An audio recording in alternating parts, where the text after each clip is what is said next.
pandemic for the past 7 days. So now we are going to a snap lockdown from 4 o'clock this afternoon for 3 to 5 days. Of course we love each other, because of course we have my life here, and happening across the world. It's sad to see, it's like ever since this year started.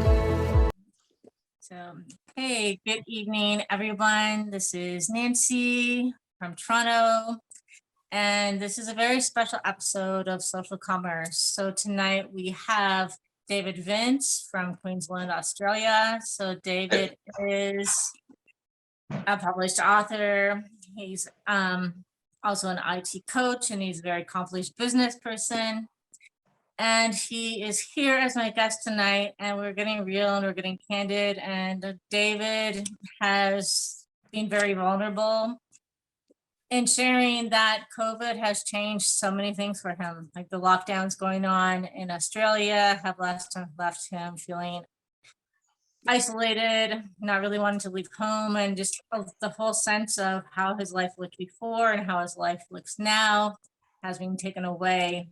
And he's very generous and courageous in coming here to share his version of what he's experiencing, because I think the take-home message is it doesn't matter who you are. It doesn't matter what life looked like before. This is a challenging time for everyone, and this is his version of what he's been experiencing and what he's going through.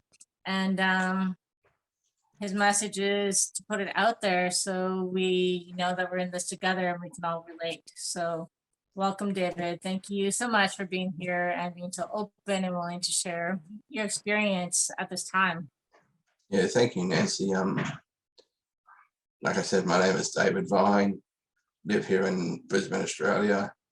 I've been working the life as a business and entrepreneur for many years.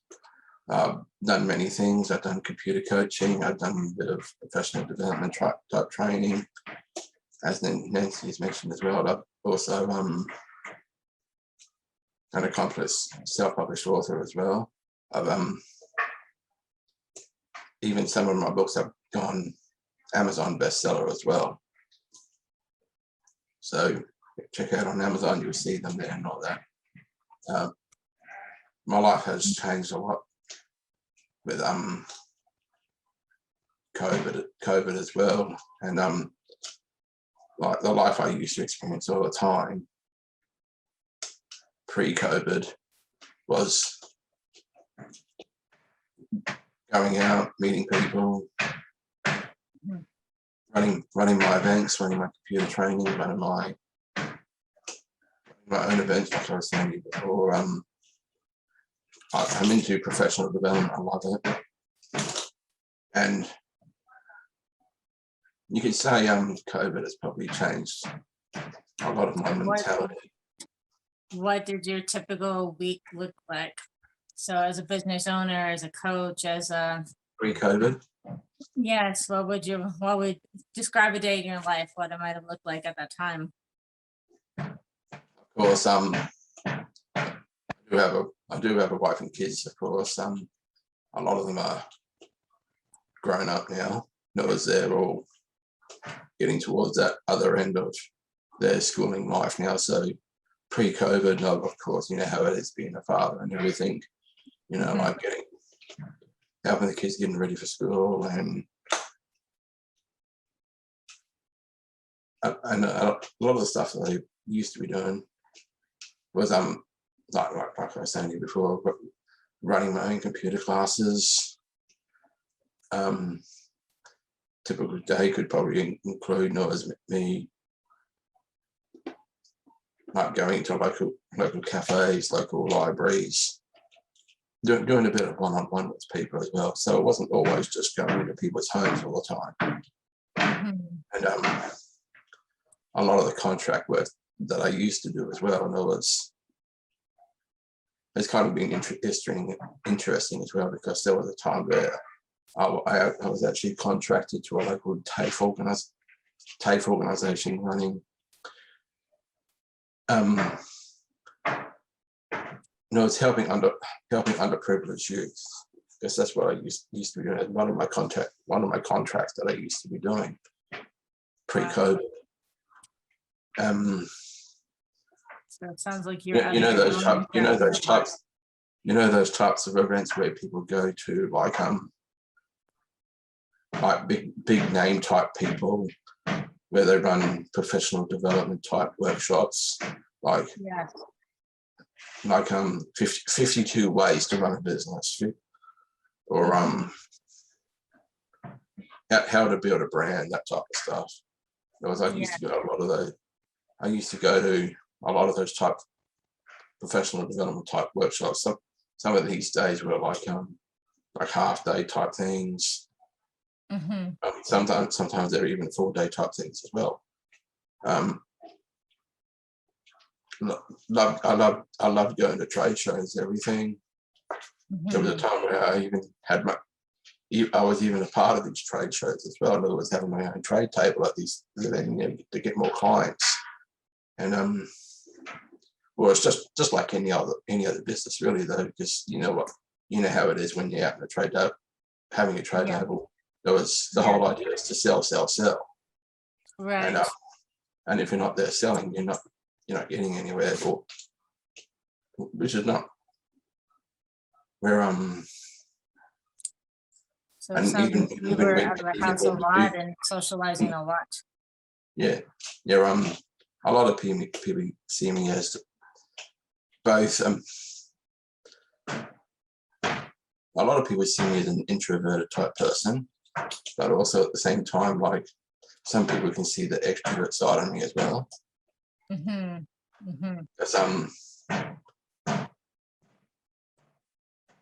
like I love working with people and all that.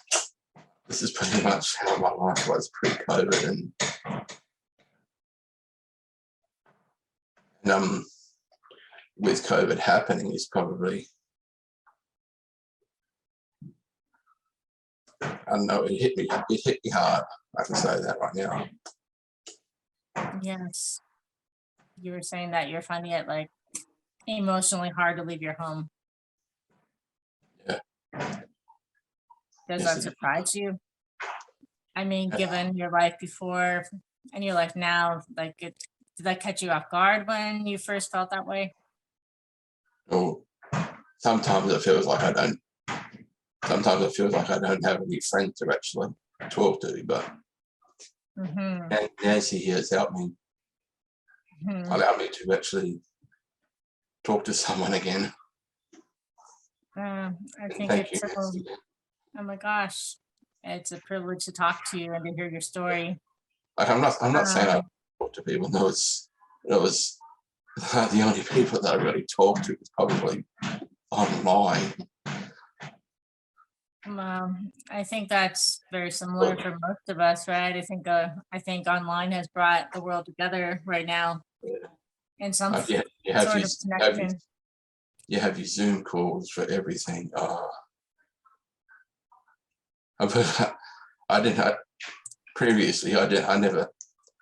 It was only just last year I got this webcam for the first time. Like pre getting this webcam, I used to use my iPad for everything, for all my online video calls, everything. So it was kind of funny though. But it was actually kind of a bit of a hard and interesting experience. So trying to find a webcam was like trying to find the Holy Grail. Oh, you mean that everyone bought them up? Yeah, everyone's buying these webcams, and of course, people are needing them for work purposes or even schooling, of course. So, but I think it took me.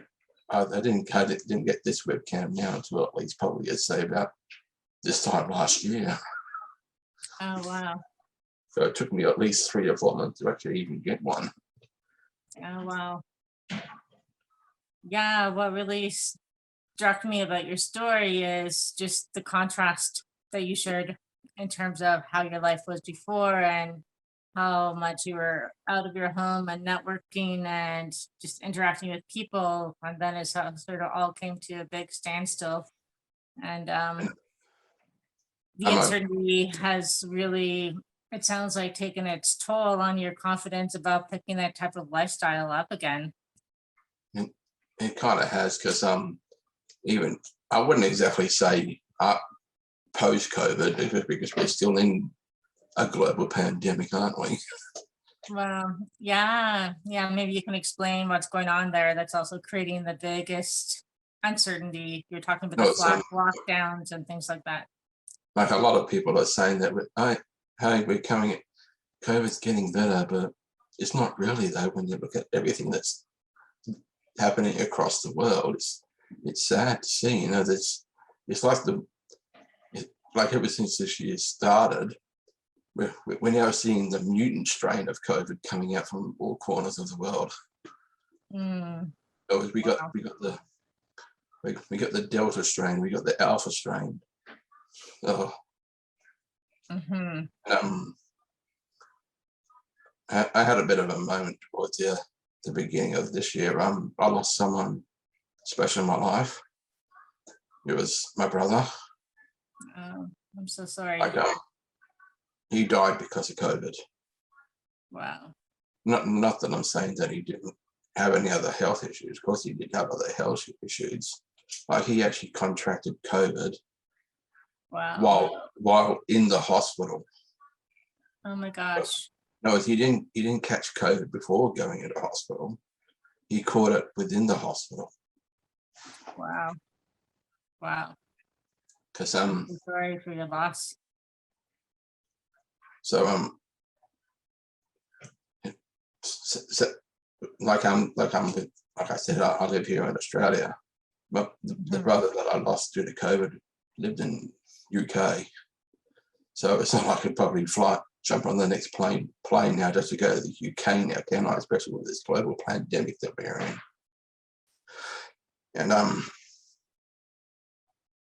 And of course, he had family around him. Of course he did, but even that family around him at the time couldn't even see him because, you know, like, you have to be COVID safe. Yes. I think the only time when they were allowed to see him was, I think it might have been the 24 hours before he actually passed. And even then, they were only allowed in to wear hazmat suits. Wow. You know, the special things that they wear and all that, you know, to allow people to actually. Wow, that's so devastating on so many levels. So I'm sorry that happened to your brother, and it's so difficult for your family not to be able to say goodbye, and for you not even to go be with them. So and even over the past few months now, since this year started though, and I was like to a certain point, I have had my highs, but I've had my highs and lows, but I seem to be having more lows than highs at the moment. Yes. And some of the highs that I've probably been getting were probably through the books that I've released over the past 12 months. Oh wow. Yeah, because like I was saying before, self-published author here and all that. I've been in a few of them. I've been in a few of them. Here's one of them: Business Warriors Taking Care of Working Women. Wow,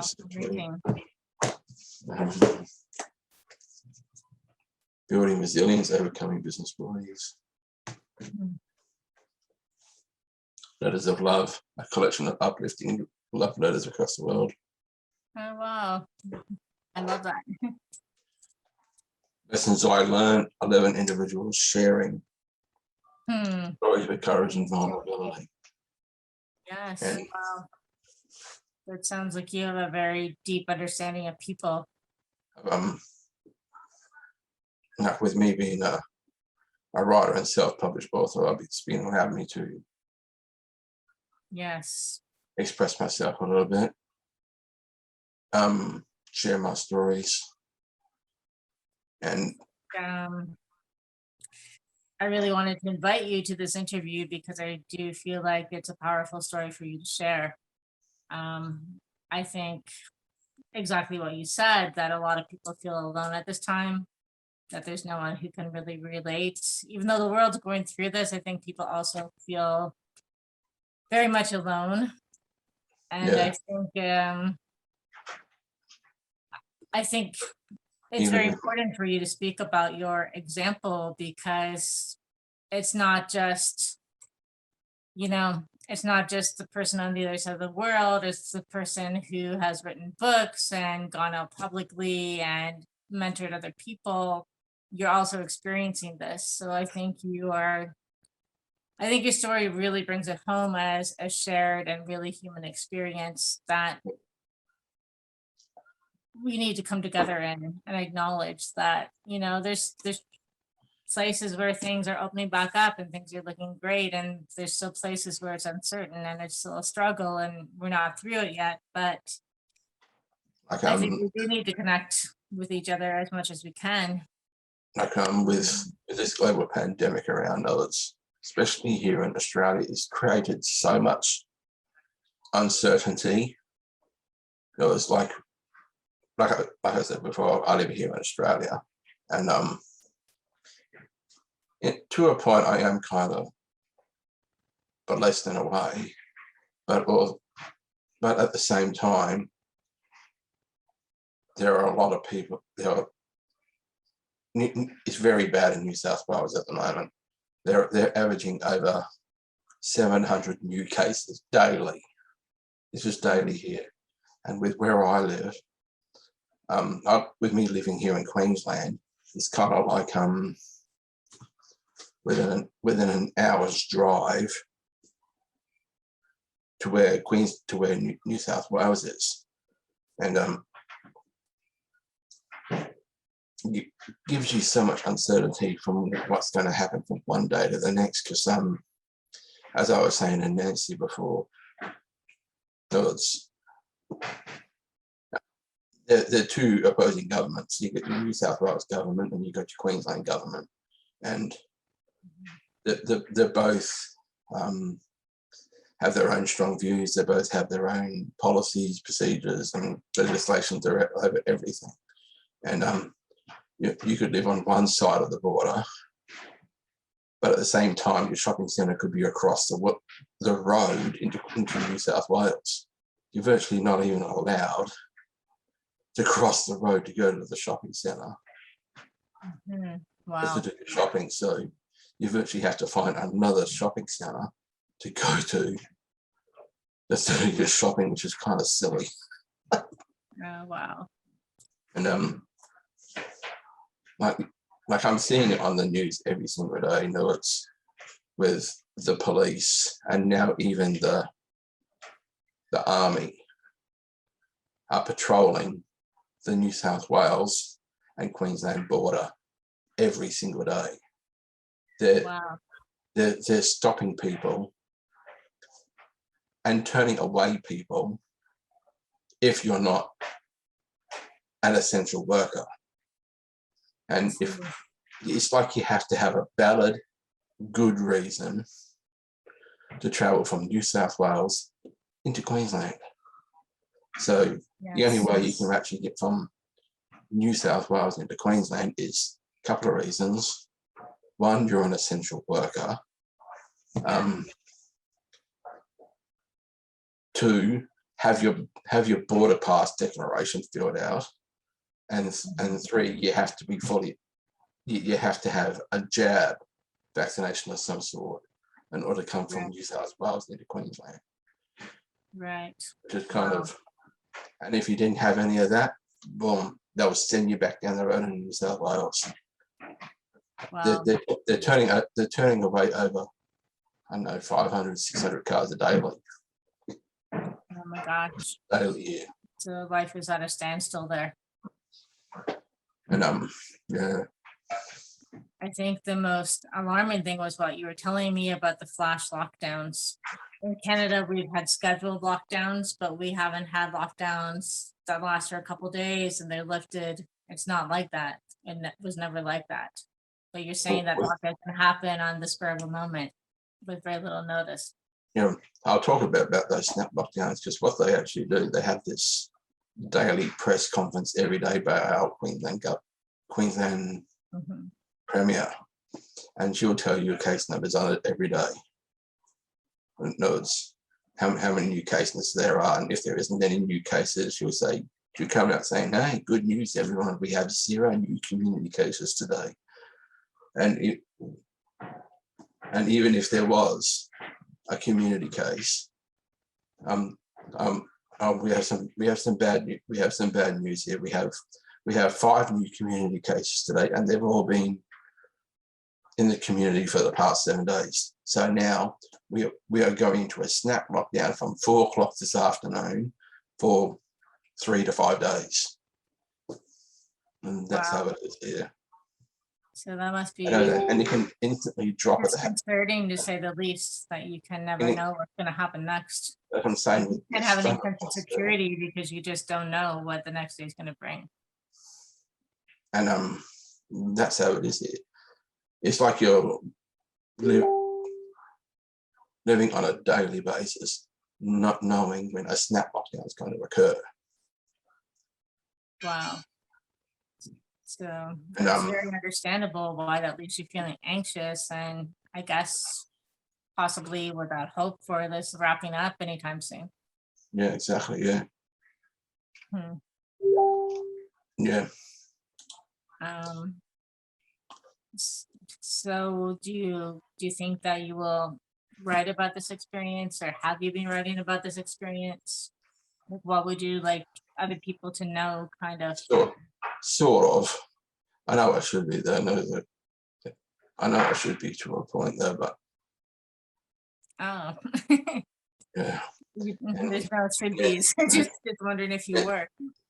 Nancy's allowed me to come on here today and talk a bit about how it is, and sharing my story of how things are here at the moment, especially here in Brisbane, Queensland, because that's where I am, Brisbane, Queensland. I think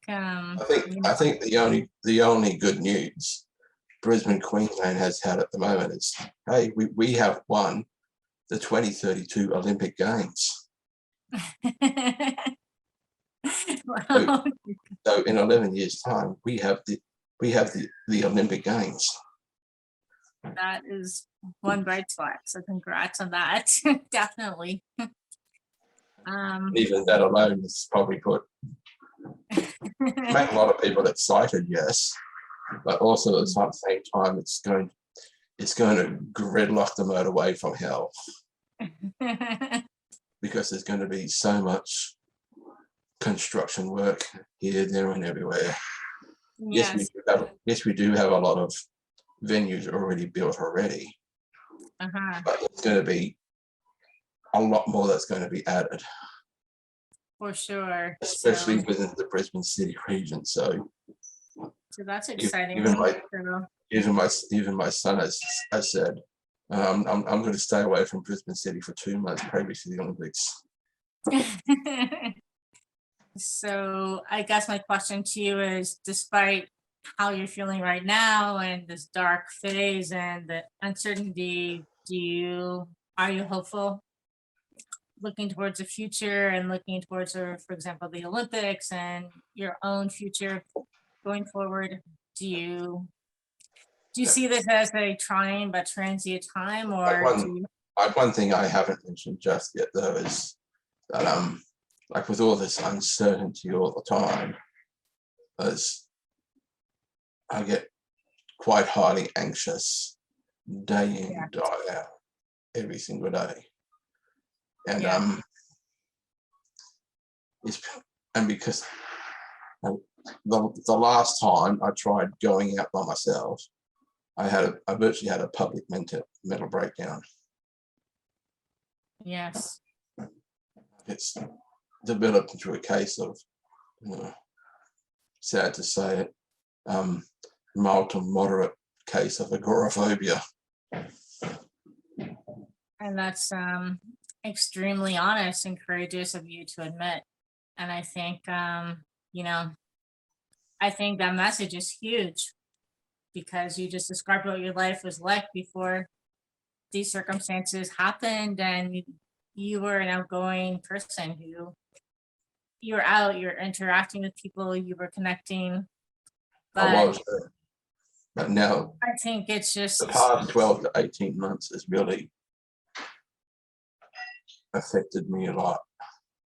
of So course. it's, you know, like you hear people talking about it all the time, that this global pandemic has changed changed people. It has. I do admit there are some people that might even say that it affects everyone differently. And It does. a lot of people and a lot of people just don't quite understand that.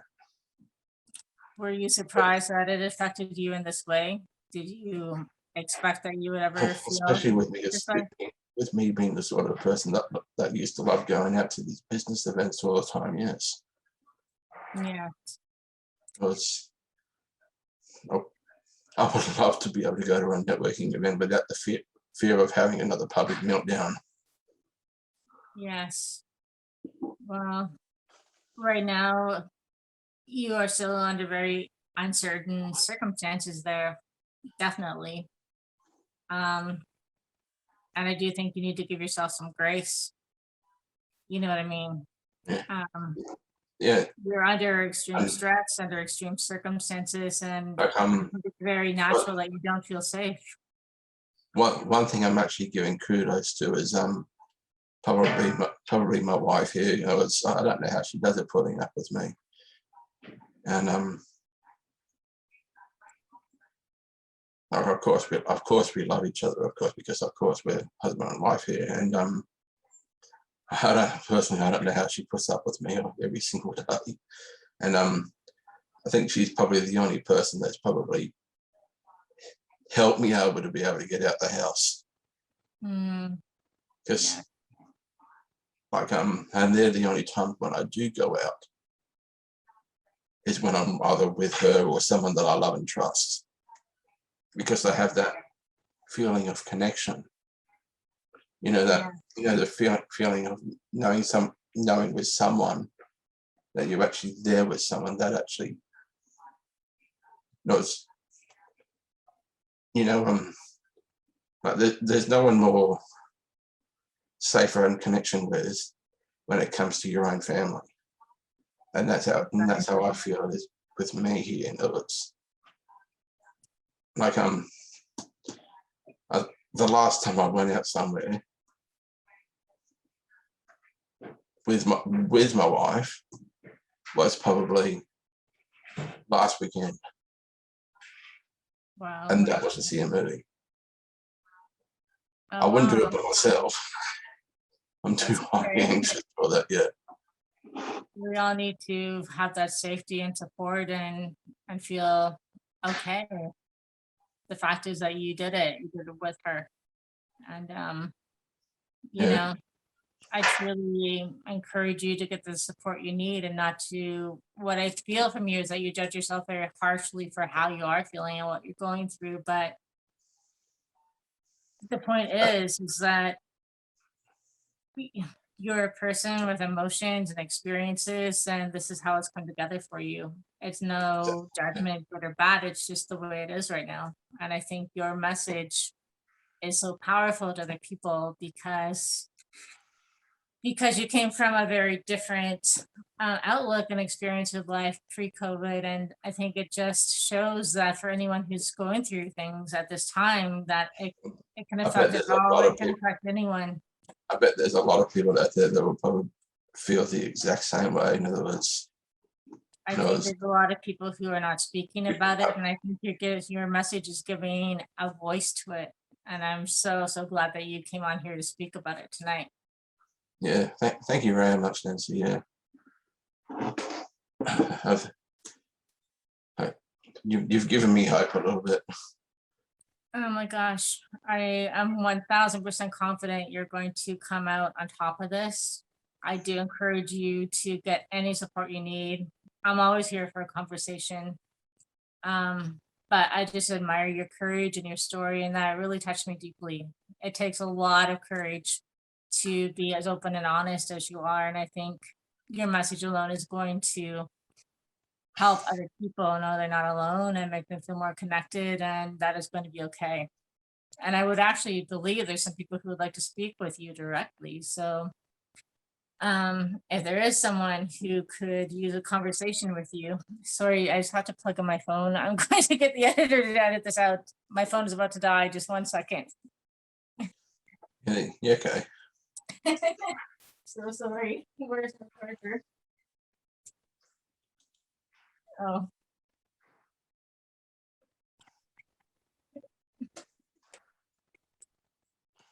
Sorry about that.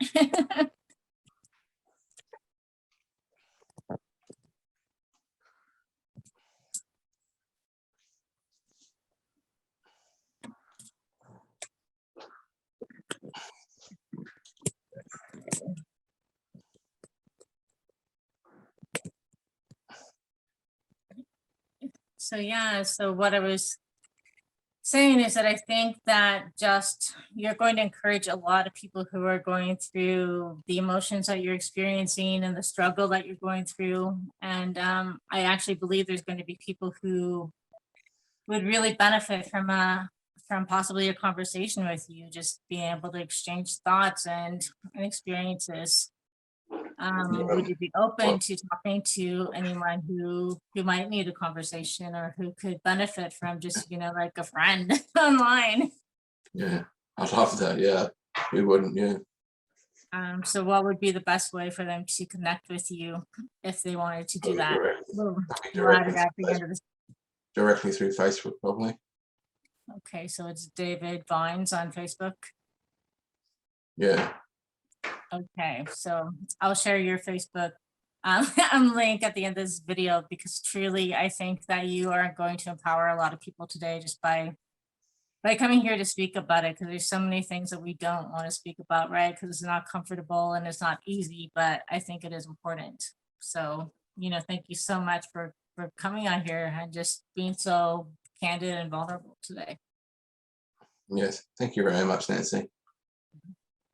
Okay. Well, like I said before, you've given me hope a bit. Oh my gosh, I know 1000% you're going to be okay, and you're going to even be better on the other side of this. I think you're going to turn this into something powerful, this whole experience and this darker time in your life. I can see that about you, just from the stuff that you shared and the things you've already done. But absolutely always here for a conversation, and I'm going to invite anyone who wants a conversation to also connect with you, because I think you've got a lot to share with them. Yeah, to be honest, I want that connection, so please, people, reach out. even if it's for my own sanity. Exactly. We just all need to have that little bit of connection sometimes. So absolutely. All right. Well, thank you so much for joining me tonight, David. And for sure, we will talk again soon. And I'm pretty sure you're going to get some people connecting with you as well. Thank you. Thank you very much. Okay. Well, you take care, and we'll talk again soon. Okay. Bye for now. Bye.